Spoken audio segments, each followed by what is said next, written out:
सत्यवती माता क्या वास्तव में मत्स्य की ही कन्या थी या कुछ और थी? ये शांतनु कौन थे? अपने प्रथम जन्म में शांतनु कौन थे? उनका विवाह गंगा से कैसे हुआ और गंगा मैया के बाद उनका विवाह सत्यवती से कैसे हुआ? मुझे इस वृत्तांत को महाराज विस्तार से सुनाइए। माता व्यासस्य मेधाविन नाम्ना सत्यवती च विवाहिता पुरा ज्ञाता राज्ञा संतनुनाय था। कहते हैं कि जब उनका विवाह शांतनु से हुआ तो फिर व्यास जी कैसे आए? तस्याः पुत्रः कथं व्यासा सती शुभमुने स्थिता ईदृशी सा कथं राज्ञा पुनः संतनुना भृता। मुझे सुनाओ। श्री सूत जी कहते हैं कि हे ऋषियों, आपने लोक मंगल के लिए प्रश्न किया है, आओ हम तुम्हें इस कथा को श्रवण कराते हैं। पूर्व काल में एक उपरिचर नाम के राजा हुए। ध्यान से सुनिएगा। उपरिचर का मतलब सिर्फ ऊपर ऊपर ही चले, नीचे ना चले। ऊपर चलने वाले को उपरिचर कहते हैं। कौन होता है? पक्षी। पक्षी को उपरिचर अधिकांश कहते हैं। लेकिन एक राजा का नाम आया तो राजा उपरिचर जो थे इतने सत्यवादी और धर्मात्मा थे, इतनी उन्होंने तपस्या, इतनी यज्ञ किया, इंद्र को प्रसन्न कर लिया। अब इंद्र को प्रसन्न करने की बाद महाराज इंद्र ने महाराज उपरिचर को एक स्फटिक मणि से बना हुआ एक विमान प्रदान कर दिया। स्फटिक की मणियों से सजा हुआ एक उड़ने वाला विमान दे दिया। कहा ले जाओ महाराज। उसी विमान पर बैठ करके उपरिचर हमेशा उड़ा करते थे। माता जी, हम निवेदन करेंगे कि आप लोग अन्यथा कोई चर्चा न करिएगा, क्योंकि भगवती के चरणों में बैठे हैं और कथा भी उन्हीं की चल रही है। बस आधे पौन घंटे का मौका दीजिए, उसके बाद आप जाइए घर, जो भी मन चाहे बोलिए, बतलाइए, सोइए, बस थोड़ा देर समय दीजिए, क्योंकि कथा में व्यवधान होने पर महापाप लगता है, बहुत दोष लगता है। अब इस जीवन में नहीं, जब एक जीवन बीत जाता है, इस दोष को एक एक करके हमें भोगना पड़ता है, जिसकी अवधि नहीं है। जिसकी अवधि नहीं, कितना समय तक भोगना पड़ेगा। देखो, अस्थावराह विंशतेर लक्षम, भोग बता दो। अस्थावराह विंशतेर लक्षम। अस्थावर मतलब ना चल पाने वाले, जिस चल नहीं पोते, उनके 20 लाख साल तक वह योनि मां जीव का निवास कर पड़ता है।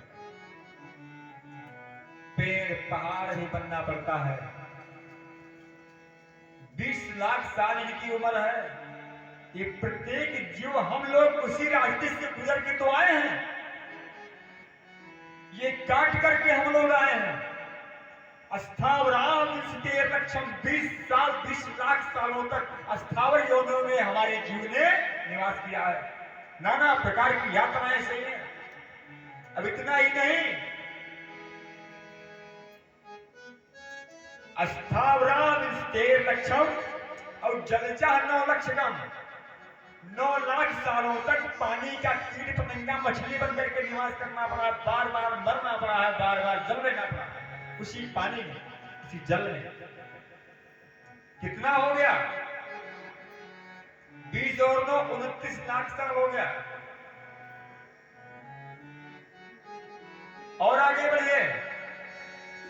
कृमया रुद्र लक्षम चा, रेंगे वाला कीड़ा, एक चींटी से लेकर के और बहुत बड़ी सांप तक जो रेंगने वाले जंतु हैं, 11 लाख सालों तक उस योनि में इस जीव ने निवास किया है।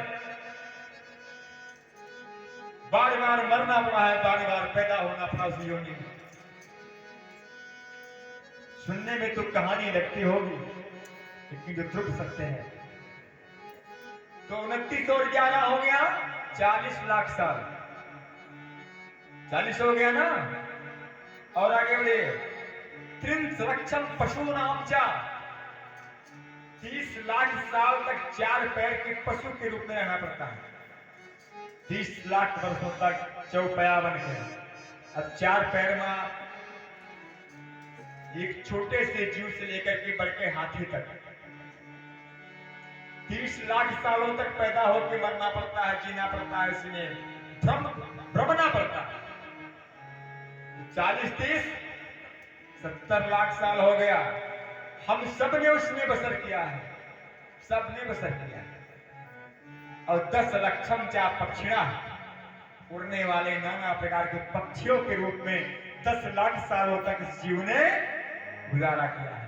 70 और 10 80 हो गया। अब कितना बचा है? 4 लाख बचा है। तब तो 84 पूरा हो। चतुर्लक्षम चा बानरा, नाना प्रकार की बानरों की योनि में 4 लाख सालों तक जीव को रहना ही पड़ता है।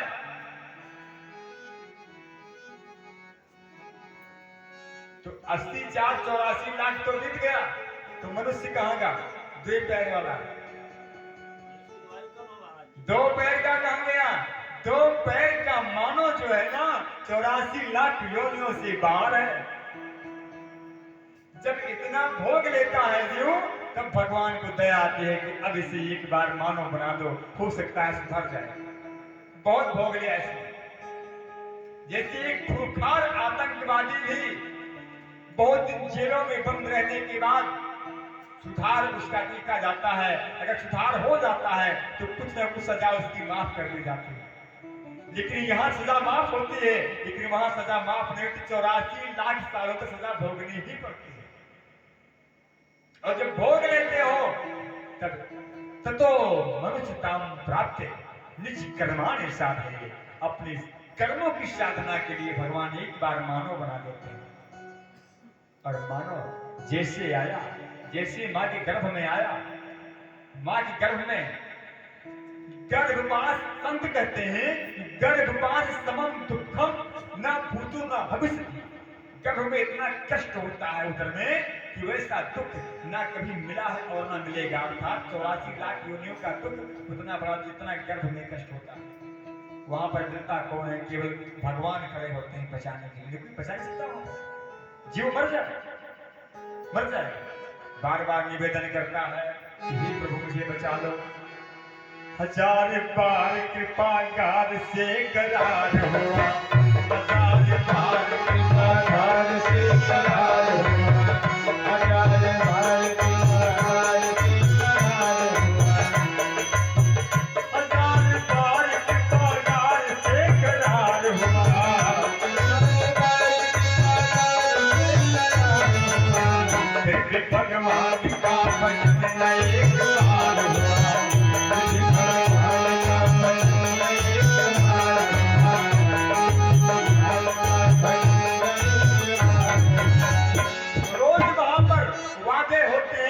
मुझे बचाओ, हम आपका भजन के अलावा कुछ नहीं करेंगे, आपको कभी भूलेंगे नहीं।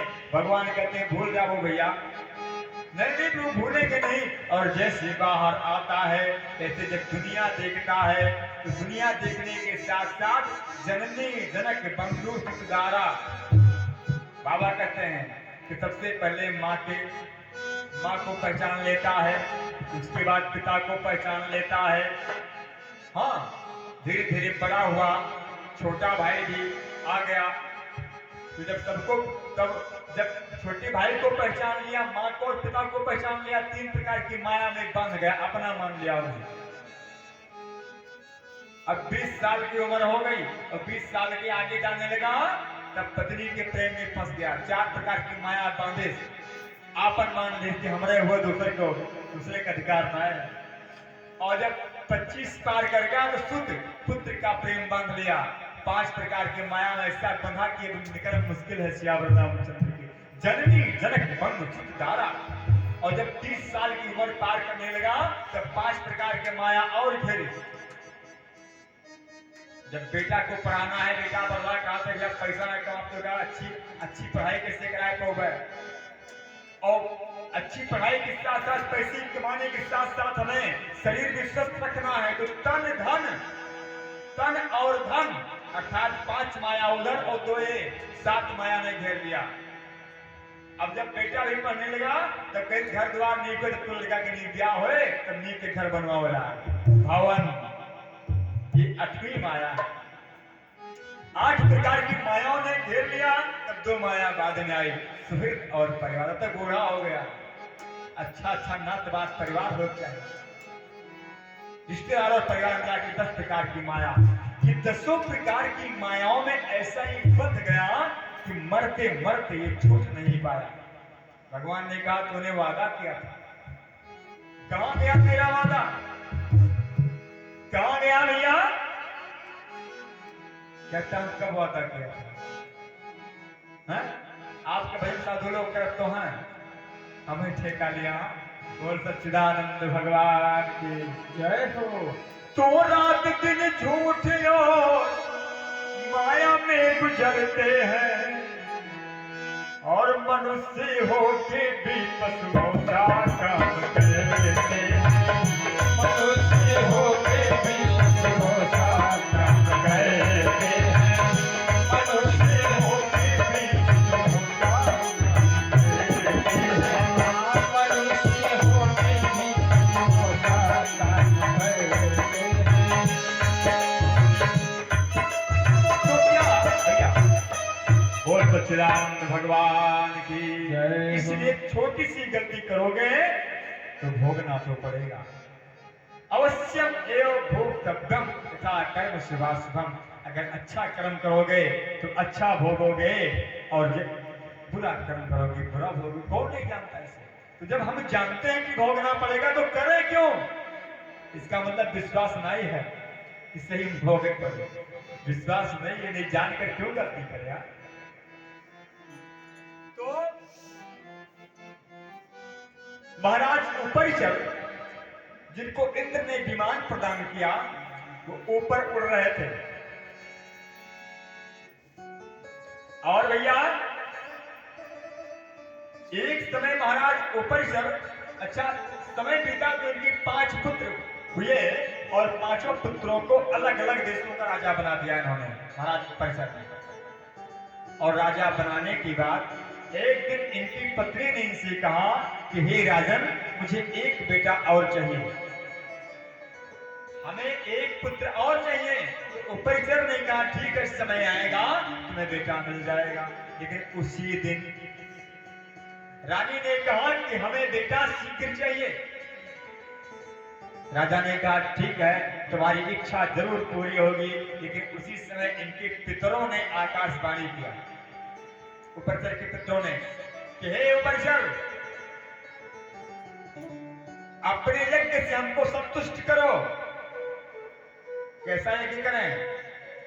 तो उन पितरों ने कहा कि हमें मृगों को पकड़ करके लाओ, मृगों को पकड़ करके, और जैसे कहते को छूटा छोड़ दिया जाए, मतलब यज्ञ में थोड़ा निशान लगा करके इनकी बलि हो गई, उनको छोड़ दिया जाए, मारा न जाए, हम संतुष्ट हो जाएंगे।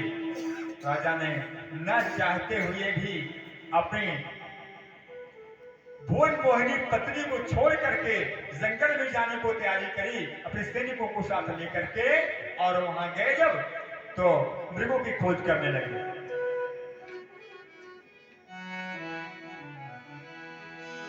उस वन में महाराज उपरिचर को अपनी पत्नी का ध्यान आ गया।